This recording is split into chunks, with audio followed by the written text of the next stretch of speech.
Hello বন্ধুরা, good evening সবাইকে। তো আজকে আমার শাশুড়ি মা একটুখানি আমাদের বাড়িতে নাম দিয়েছেন ঠাকুরের, তো সেই জন্য সবাই এসছে নাম কীর্তন করার জন্য।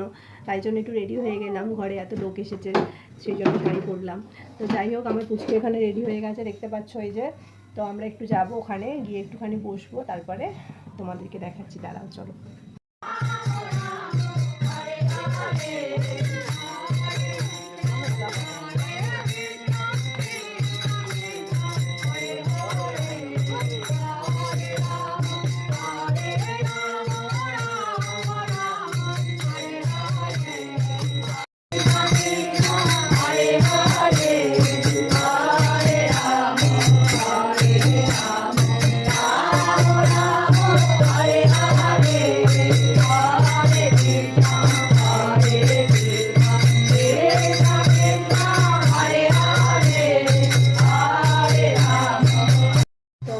একটু চায়ের ব্যবস্থা করতে এলাম। তো অনেক দূর থেকে সবাই এসেছেন এখানে গান বাজনা করতে, নাম কীর্তন করতে।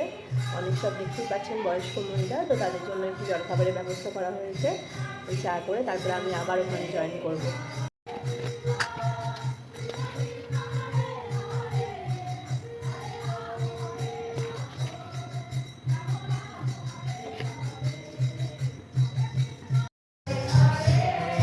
দেখতেই পাচ্ছ চা এখন রেডি হয়ে গেছে। তারপর আমি আবার দেখতে এলাম যে মানে গানটা শেষ হয়েছে নাকি ঠাকুরে। তো দেখো এখানে মোটামুটি গান এখন শেষ হয়ে গেছে, 4টে থেকে ওনারা করছিলেন। তো এখন সবাই মিলে একটু গল্প করছে। তো চা আমার রেডি, তাই মাকে বলতেছিলাম যে চা হয়ে গেছে, মা চা দেবে মা। আমার ছেলেও খুব বদমাইশি করছিল, যাই হোক ওকে নিয়ে সারাদিন খালি আনন্দ করছিল। এখানে দেখতে পাচ্ছ জলখাবারের একটু ব্যবস্থা করেছিলাম, সিঙ্গারা নিয়ে এসেছিলো বাপি। তো দুটো করে সিঙ্গারা, চা আর মিষ্টি, ফল প্রসাদ তো ছিলই। তো এই যে ইনি আমাদের গুরুদেব, এনারই আজকে মানে নাম দিয়েছিল, এই গুরুদেবেরই নাম হয়। তো ঘরে এনারই পুজো হয়। এনাকে আমার শ্বশুর শাশুড়ি এই গুরুদেবের মানে দীক্ষিত। তো যাই হোক দেখতে পাচ্ছ, বা লাস্টে আমার মানে পুচকে সবাইকে ওই বাতাসা দিতে যাচ্ছিলো। তো সবাই ওর একটু পেছনে লাগছিল।